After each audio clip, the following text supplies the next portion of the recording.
De retour sur ce plateau pour la suite de cette émission, nous retrouvons nos invités, Credo Tété, Jérôme Sossou et Eric Johnson qui nous a rejoint.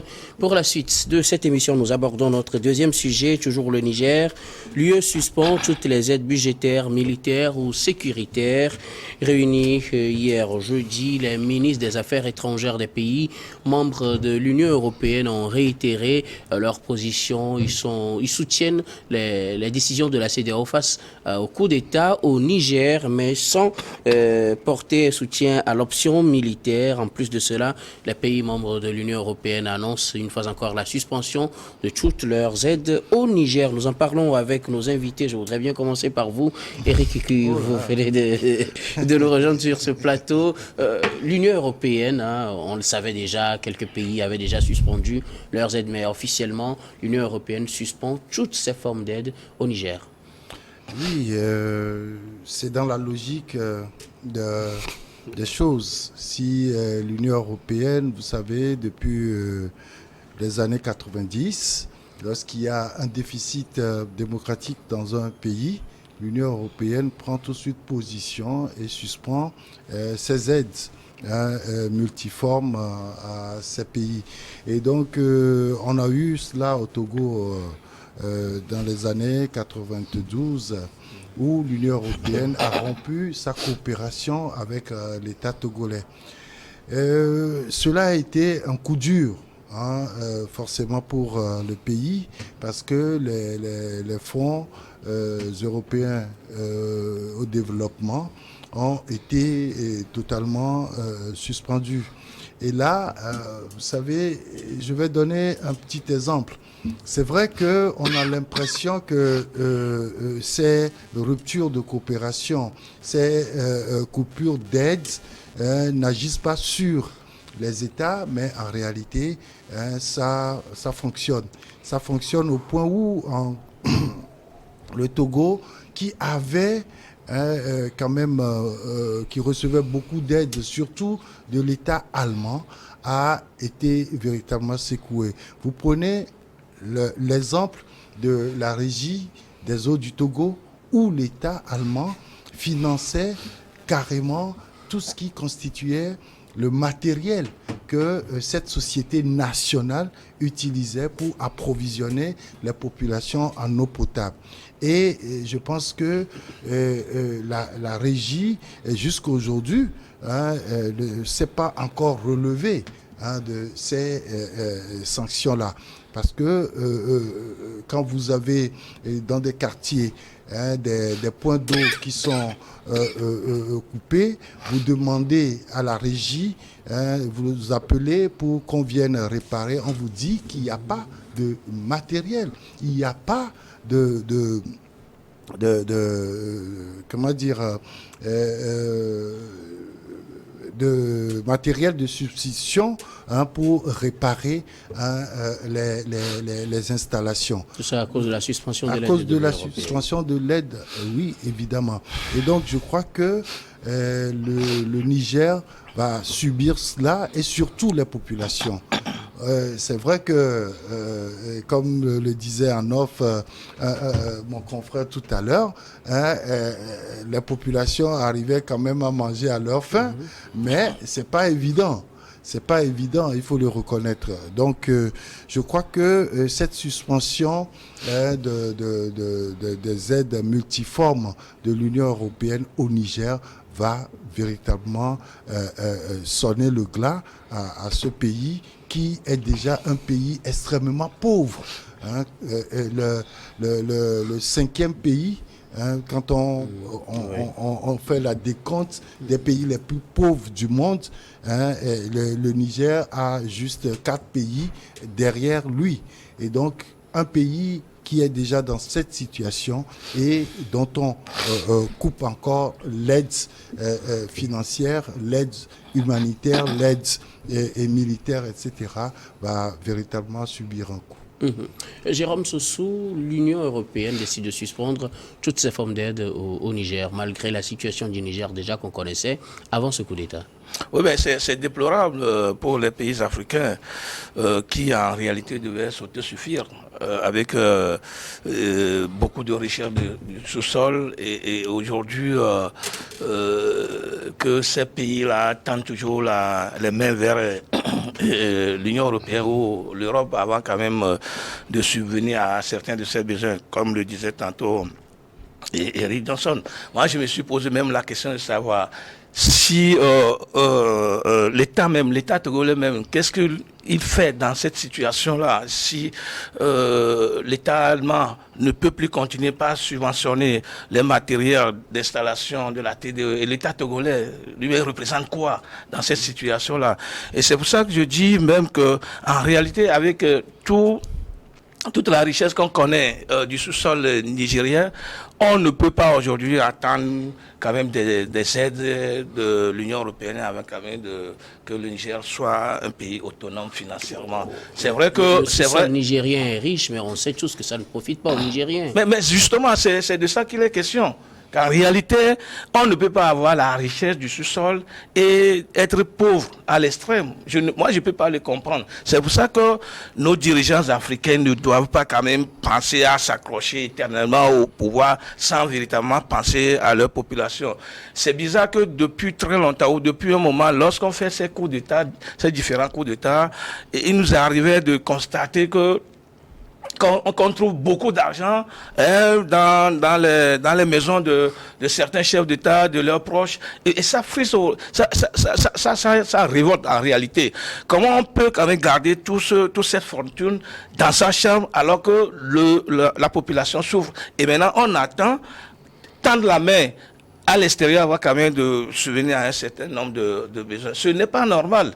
Et c'est pour ça que les dirigeants africains doivent réfléchir autrement et d'une autre manière. Penser d'abord à leur pays que de penser à s'éterniser au pouvoir. Si c'est que nos pays africains, les chefs d'État des pays africains pensent véritablement à leur peuple, on ne peut pas aujourd'hui penser à ce que c'est l'Union européenne qui, même si c'était comme ça, l'Union européenne, la suspension même de l'État de l'Union européenne ne peut pas quand même faire en sorte que le Niger ne peut pas survivre. Mais aujourd'hui, malheureusement, on est devant le fait accompli. Et ça n'honore pas quand même l'Afrique. On ne veut pas avoir toutes ces richesses-là de notre sous-sol et quand même dépendre encore de l'extérieur. Moi, je ne comprends pas pourquoi est-ce qu'on doit quand même passer à vivre de cette manière-là. Et c'est le lieu de dire que dorénavant, il faudrait que ceux-là qui vont nous gouverner soient des gens véritablement patriotes, c'est des gens qui vont penser véritablement à leur peuple d'abord, à leur nation d'abord, avant de penser à leur fauteuil. Et comme ça, le moment venu, quand on leur demandera de partir, qu'ils partent tranquillement pour éviter qu'on sanctionne le pays et que ceux-là mais qui ont créé la situation de sanction, eux, ne vont pas, ça ne va pas agir sur eux et ce sont les populations qui vont quand même être le bouc émissaire. Ce n'est pas normal. Credo TT, l'Union européenne suspend ses aides au Niger. Oui, c'est une situation qui aura des conséquences assez fâcheuses sur le Niger. Et vous savez, même dans l'élaboration de nos budgets dans nos États, donc il y a toujours ces apports qui sont prises en compte. Donc aujourd'hui, comment est-ce que le Niger va faire? Le Niger n'exploite pas lui-même ses ressources minières. Donc on sait quel pays occidental a la même mise sur l'exploitation. Et je crois que c'est une situation assez complexe, assez difficile pour les militaires qui ont pris le pouvoir. Donc ils auront assez de mal à boucler leur budget et également avoir les ressources nécessaires pour continuer. Ce sont des formes des mesures de coercition que l'Union européenne est en train de prendre. Donc on a vu que depuis le début de la crise au Niger, donc nous avons la position de l'Union européenne et de certains pays. Donc on sait que ils ne sont pas d'accord, donc ils sont prêts à tout pour essayer de faire fléchir les militaires du pouvoir qui sont au pouvoir. Maintenant, ajouter à l'aspect économique, on y ajoute l'aspect sécuritaire. Donc c'est là où il faut également dire que c'est corsé. Parce qu'aujourd'hui, même dans le Sahel, on voit ce qui se passe. Les échanges de renseignements sont d'une utilité. Donc, si aujourd'hui on dit qu'on suspend toutes les formes d'accompagnement militaire ou sécuritaire, donc c'est dire qu'il y a des informations qui ne seront plus partagées. Donc, les renseignements nigériens vont souffrir beaucoup plus du manque d'informations. Et vous savez... Wagner va les remplacer.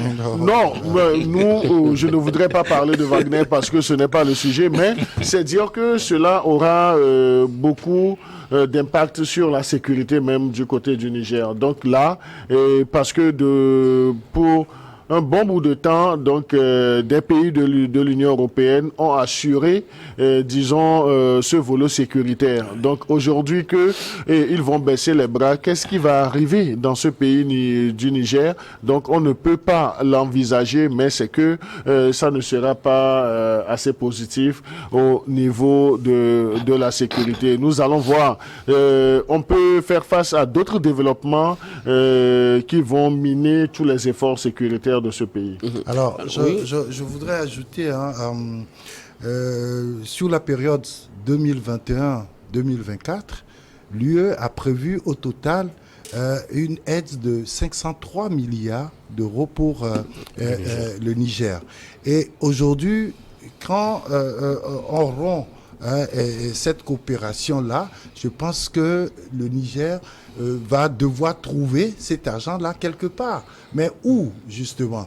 Est-ce que les ressources minières, l'exploitation des ressources minières permettra au Niger de trouver ce fonds-là pour satisfaire ses budgets? Parce que le budget est établi, comme l'a dit tout à l'heure Credo, en tenant compte de ces aides-là que les pays avec qui on est en coopération apportent au Niger. Mais malheureusement, lorsque l'Union européenne suspend cette aide budgétaire, parce qu'il ne faut pas oublier que après cette aide budgétaire, il y a d'autres formes d'aide que l'Union européenne apporte au Niger. Le Niger est un pays extrêmement pauvre. Il ne faut pas oublier le côté sécurité dont parlait mon frère tout à l'heure. Parce que, vous savez, c'est grâce quand même à cet appui-là que les rébellions ou les djihadistes n'arrivent pas à prospérer sur le terrain. Parce qu'il y a le volet renseignement qui est forcément détenu par l'Union européenne et les États-Unis.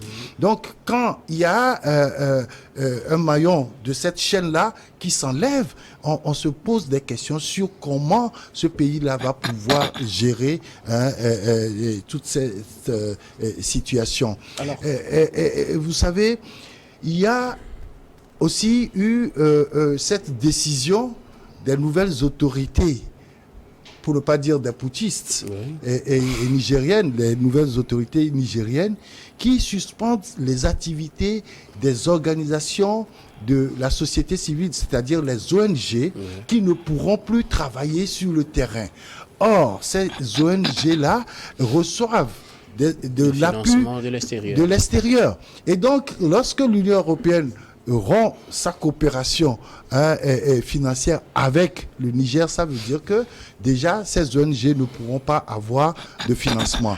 Mais les autorités ont déjà suspendu le travail de ces ONG. C'est déjà un vrai souci pour les populations qui ont forcément besoin de ces ONG-là pour pouvoir survivre. Eric, rassure-toi, si le Mali s'en est sorti, si le Burkina s'en sort progressivement... Le Mali ne s'en sort pas. Le Mali s'en sort. Illusion. Non, pas du tout. Je le répète très bien, illusion. Pas du tout. Les gens nous ont rapporté ici que le peuple malien arrive à s'en sortir. Mais mon ami, rassure-toi, les populations sont dans une situation d'extrême pauvreté. Et ils vont s'en sortir. Et de quelle manière? Nos pays africains ne doivent pas continuer de dépendre de l'extérieur. Non. Exclusivement de l'extérieur. C'est ce qui n'est pas bon. Non, oui, c'est pas ça. Moi, c'est ce que je défends dans tous les cas. On ne dit pas ça. Parce que le budget... Oui, mais tout donne l'impression comme si ces pays de l'extérieur n'existaient pas. Non, l'Afrique ne doit pas exister. C'est ce que moi je refuse. Quand on prend l'appui budgétaire de l'Union européenne, je venais de le dire tantôt, c'est 503 milliards. Eh bien, ça ne fait pas quand même le budget du pays. Voilà. C'est une aide. Ce n'est pas en fait le budget du pays. Justement. Donc, est-ce que l'aide là va dépasser? Est-ce que quelqu'un va dépasser ce que toi-même tu utilises ou toutes les dépenses que tu fais à la maison? Moi, je ne pense pas. Et donc, ce ne sont que des aides. Oui. Le Mali va s'en sortir, le Burkina va s'en sortir, et le Niger aussi va s'en sortir. Mais dans tous les cas, nos pays là ne doivent pas continuer de dépendre exclusivement que des aides de l'extérieur. Et ça ne fait pas quand même un aspect de cette décision, les conséquences surtout au plan sécuritaire, parce que nous savons l'une des raisons évoquées par ces coups d'État au Sahel, c'est la situation sécuritaire. Le Niger aussi n'a pas fait exception à cette règle. Vous parliez tout à l'heure des renseignements. Est-ce que cette manière, les conséquences qu'on pourrait imaginer, la coupure des renseignements peut-être pour les militaires au pouvoir au Niger, est-ce que ça ne les pousse pas d'une certaine manière à aller chercher un autre parrain peut-être qui va leur fournir des renseignements, un appui sécuritaire, et donc les pousser dans les bras de celui qu'on évitait depuis là? Non, la machine ne sera pas assez rapidement huilée. Même si tout le monde suppose que la Russie va combler le vide, mais ça ne sera pas automatique. Dans ce laps de temps d'observation, qu'est-ce qui peut advenir sur du côté du Niger? Donc il faut mettre un grand point d'interrogation. Et vous savez, les renseignements ne sont pas unidirectionnels. Donc les renseignements, c'est comme si vous avez un panier, et dans ce panier, donc chacun dépose les informations à son niveau. Donc c'est pourquoi dans le langage même des renseignements, on parle beaucoup plus de sources ouvertes. Et lorsque on a ce panier avec des informations, il faut les trier, il faut les analyser, et il faut plutôt beaucoup plus recouper ces informations-là. Donc là, il y a des moyens. Et parce qu'il y a des informations, quand vous poussez un peu les renseignements, vous voulez essayer de les décortiquer, vous aurez affaire à d'autres pays, à d'autres, et l'apport d'autres puissances même. Donc ça dépasse même disons, le cercle même africain, ça va même parfois du côté des États-Unis. Parce que en termes de renseignement, ce n'est pas uniquement, ou bien lorsque les faits se produisent qu'on dit qu'on doit avoir les renseignements. En fait, les renseignements, c'est beaucoup plus par anticipation. Maintenant, on sait le problème qu'il y a. Au niveau du Sahel, c'est le problème de manque de sécurité avec les terroristes, avec les djihadistes. Donc, il faut combattre. Il y a ce côté à combattre. Maintenant, lorsque le Niger est dans une posture sans soutien avec l'Union européenne et ses pays, donc on sait l'apport même de l'Union européenne en termes de sécurité, en termes de renseignement. La Russie a tous les outils, a toutes les possibilités de développer. Mais est-ce que cela aura de l'impact dans l'immédiat? Parce que nous parlons de l'immédiat. On peut mettre tout un système de renseignement en place, mais il va falloir aussi savoir huiler ce système de renseignement pour avoir des informations qu'on pourra exploiter pour préserver les intérêts du pays. Donc aujourd'hui, nous savons, le Sahel, le G5 Sahel a été soutenu par qui? Donc tous les mécanismes de renseignement ont été mis en place par qui? Donc on connaît les failles même de ce système. Est-ce que les failles ne seraient pas exploitées par d'autres puissances parce que ils ne sont pas, parce que les nouvelles autorités du Niger ne sont pas dans leur champ d'action ou bien d'activité. Donc c'est là où c'est un problème qui est crucial. Et lorsque ça va se gâter du côté du Niger, les premières répercussions seront sur les pays limitrophes. Et lorsque les pays limitrophes aussi seront terriblement atteints. Donc, ils ont également d'autres pays limitrophes. Donc, ça va se généraliser sur le continent africain. Donc, ce que nous ne devons pas accepter. Je suis tenté de dire, je suis d'accord un peu, en partie avec mon cher ami Jérôme, quand il dit que normalement, il idéalise la chose, que l'Afrique doit s'autosuffire. Mais qu'est-ce que nous faisons nous-mêmes en tant qu'Africains pour arriver à ça? S'il n'y a pas un travail qui est fait à la base, en amont, on ne peut pas. Et aujourd'hui, on ne peut pas nous dire que les budgets d'un seul État africain, qu'on trouve les ressources au pays. Donc il y a toujours les aides, les coopérations, et il y a toujours, et parfois même, ce ne sont pas des cadeaux de Noël. Bien sûr, bien sûr. Parce que c'est remboursé sous d'autres formes. Tout à fait. Et lorsqu'on le fait même en numéraire, donc il y a toujours des taux d'intérêt. Donc il y a des charges. On convertit même des fois, disons, ces assistances, ces prêts ou bien ces apports en termes d'assistance technique, où eux-mêmes, ils reviennent prendre ce qu'ils ont donné par la main gauche, ils viennent prendre ça par la main droite. Donc il y a, c'est tellement, la thématique est assez profonde, donc on ne peut pas discuter comme ça sans avoir les éléments nécessaires. Mais c'est une situation assez critique aujourd'hui pour le Niger, parce que l'aide budgétaire, nous tous nous disons, l'apport va être coupé, va être suspendu. Nous avons vu ce que le Togo a vécu. Ce n'était pas facile, mais il a fallu que quelqu'un soit là, puisse encourager les autres. Mais aujourd'hui, on traîne toujours les séquelles. Il y a fait des efforts. Oui, on traîne toujours les séquelles de cette suspension pour le cas togolais. Ouais. Parce que s'il n'y avait pas eu cette suspension, avec toutes les conséquences, peut-être que le pays serait aurait connu d'autres développements sur d'autres chantiers. Maintenant, ça a été ralenti parce que ça a été suspendu l'apport. Maintenant, qu'est-ce qu'on met même dans cette suspension-là? Est-ce que cette suspension ne signifierait pas des stratégies de nuisance d'une autre façon? Donc ça, c'est la grande interrogation. Pour obliger les putschistes à revenir peut-être sur leur position. Non, c'est l'objectif premier. C'est l'objectif premier parce que nous avons vu les sanctions de la CEDEAO de l'UMOA. Les sanctions de la CEDEAO de l'UMOA, bien que les populations, ce ne sont pas les putschistes là qui sont dans les affaires, qui sont dans les commerces. Les putschistes, ils roulent sur un budget. Le budget de l'État. Donc eux-mêmes, ils ne sont pas atteints, disons directement. Mais c'est lorsqu'ils vont s'investir dans la gestion des affaires de la cité qu'ils vont trouver que, en fait, les choses n'étaient pas si faciles comme on l'appréhendait. Donc c'est là où ils vont se poser un certain nombre de questions. Et ce sont eux-mêmes qui seront, disons, à même de faire des pas pour dire est-ce qu'on peut autrement réfléchir, alléger un peu le truc là. Mais les premières victimes, ce sont les populations du Niger. Et le Niger est un pays, est un peuple qui a, disons, une propension assez forte pour le commerce. Lorsqu'on dit que les banques ne doivent plus travailler, les transactions bancaires ne doivent plus se faire. Donc là, cela a des répercussions. Et vous voyez sur le truc en produits alimentaires, en produits pharmaceutiques, vous voyez? C'est un peu méchant.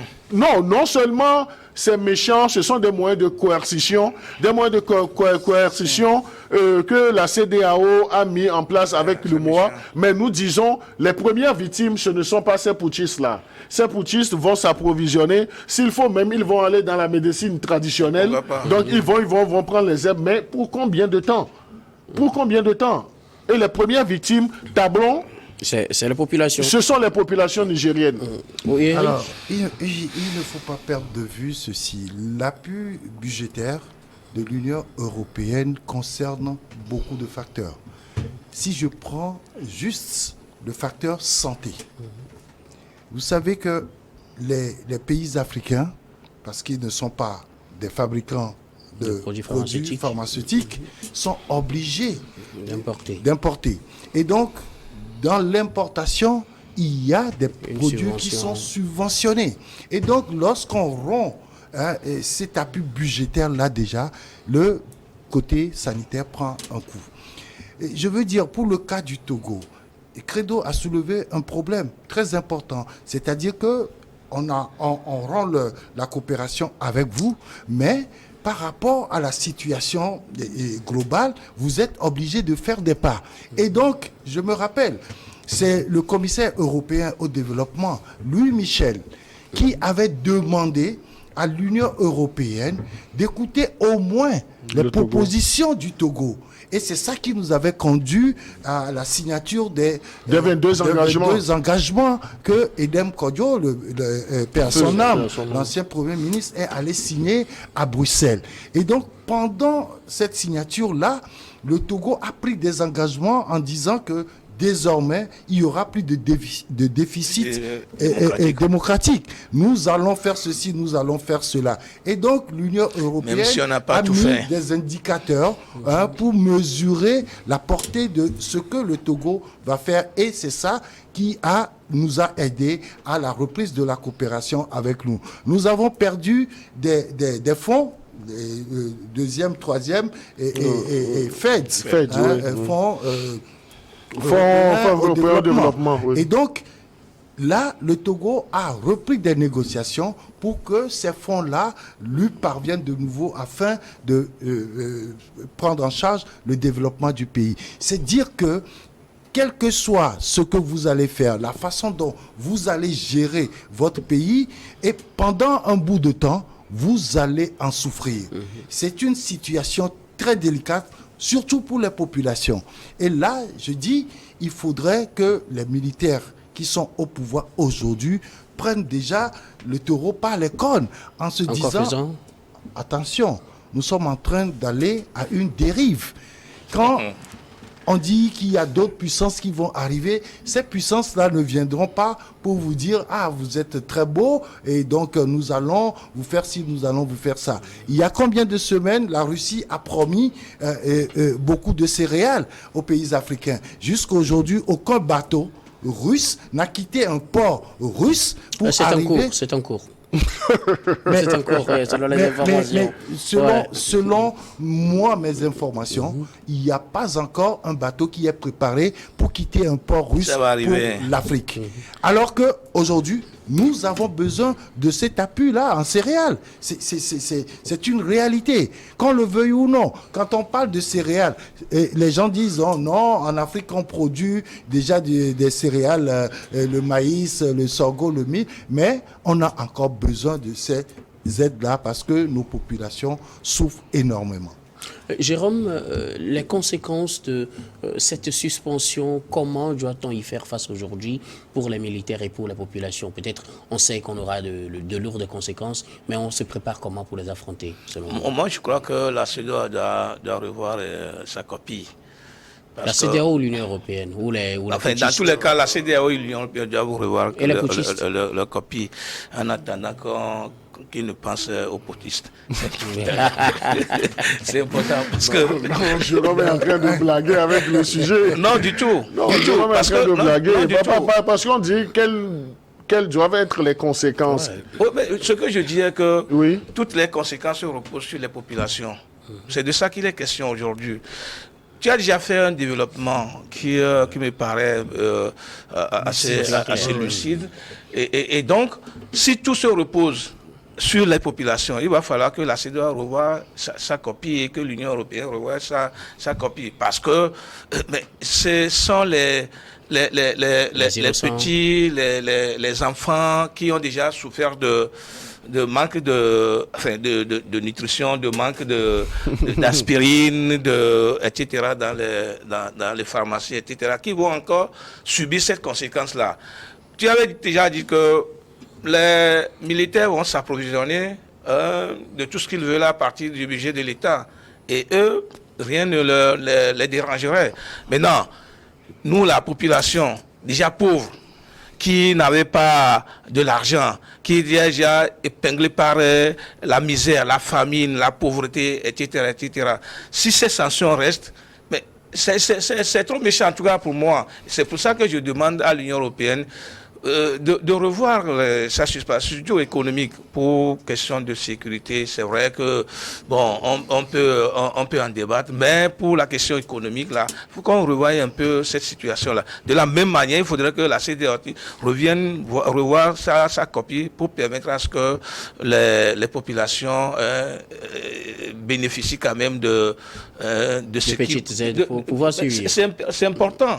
C'est Merci. important. Alors, je Mais, pense, oui. je pense que quand on prend le sujet de cette manière-là, on oublie que ces sanctions-là sont liées à quelque chose, Ouais. justement au coup d'État.